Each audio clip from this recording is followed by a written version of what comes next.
Bonjour à toutes et à tous, on se retrouve aujourd'hui pour une toute nouvelle vidéo où je vais vous parler de l'indice des prix à la consommation. Alors l'indice des prix à la consommation, c'est un indicateur économique, d'accord? Souvent on appelle ça l'IPC, donc pour indice des prix à la consommation. Alors, dans un premier temps, je vais vous expliquer vraiment ce qu'est l'IPC, après je vais vous expliquer comment l'interpréter sur un graphique, et ensuite je vais rentrer dans les détails plus techniques et vous expliquer comment le calculer, etc.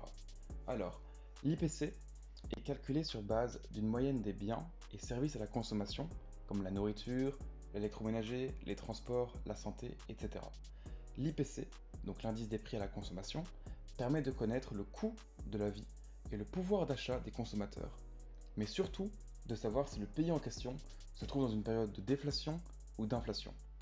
Un résultat élevé sera signe d'inflation, et donc on pourra avoir une chute des cours. Inversement, une baisse de l'IPC sera signe de déflation et donc de hausse des cours. Cependant, il faut vraiment faire attention à cet indicateur. Depuis plusieurs années, la Fed, donc la Réserve fédérale américaine, a réduit sa politique monétaire car les USA se trouvent dans une période d'inflation. Et c'est normal, car il n'est pas possible d'acheter aujourd'hui autant avec $1 qu'il y a 20 ans. Le coût de pratiquement toute chose a augmenté. Cette hausse du niveau général des prix s'appelle inflation et la variation en pourcentage de cet indice d'une période à une autre s'appelle le taux d'inflation.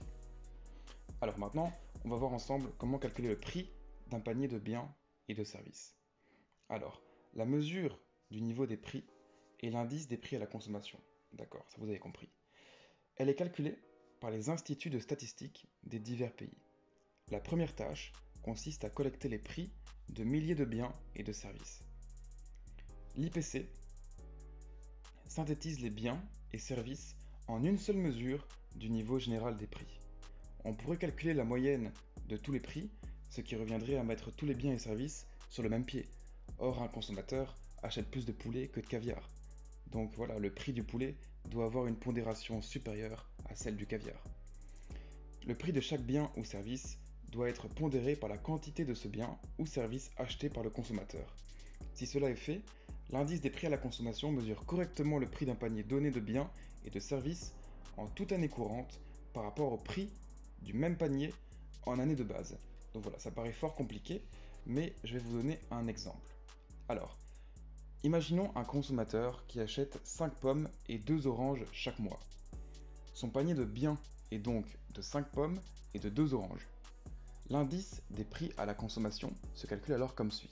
Donc l'IPC est égal, barre de fraction, nous avons 5 fois le prix courant des pommes plus 2 fois le prix courant des oranges. Barre de fraction, donc sur 5 fois le prix des pommes en 2014 plus 2 fois le prix des oranges en 2014. Alors pourquoi 2014? Donc dans notre exemple, l'année de base de l'IPC est 2014, d'accord? Si notre année de base était 2012, on aurait mis 2012. Ok. Donc l'indice nous dit donc combien il en coûte aujourd'hui d'acheter 5 pommes et 2 oranges par rapport à ce qu'il en coûtait en 2014. Donc voilà. L'IPC n'est pas la seule mesure de l'évolution des prix. L'indice des prix à la production mesure également l'évolution des prix d'un panier de biens acquis non plus par des consommateurs, mais par des entreprises. L'inflation sous-jacente, appelée aussi core inflation, est également une mesure de l'évolution des prix à la consommation d'un panier de biens dont on a retiré certains éléments extrêmement fluctuants comme les matières premières agricoles ou énergétiques et est parfois considérée comme une meilleure mesure de l'inflation. Donc voilà, merci d'avoir regardé cette vidéo très courte. Le but est vraiment de débattre sur un petit sujet de façon vraiment à condenser un maximum la durée moyenne de la vidéo. Donc voilà, bon, j'ai essayé d'être le plus clair possible. Si vous avez un doute ou que vous comprenez pas très bien, vous mettez-moi en commentaire, je peux vous réexpliquer avec d'autres mots. Ou bien je vous invite évidemment à regarder une seconde fois la vidéo pour essayer de mieux comprendre ce que j'ai expliqué. Donc voilà. Mais il faut surtout bien retenir au niveau du Forex qu'un résultat élevé sera signe d'inflation et donc on aura une chute des cours et quand on aura donc une baisse de l'indice des prix à la consommation, ce sera signe de déflation et donc on aura une hausse des cours. Donc voilà, merci beaucoup d'avoir regardé cette vidéo. N'hésitez pas à vous abonner toujours, à commenter, à partager. Donc voilà, merci beaucoup.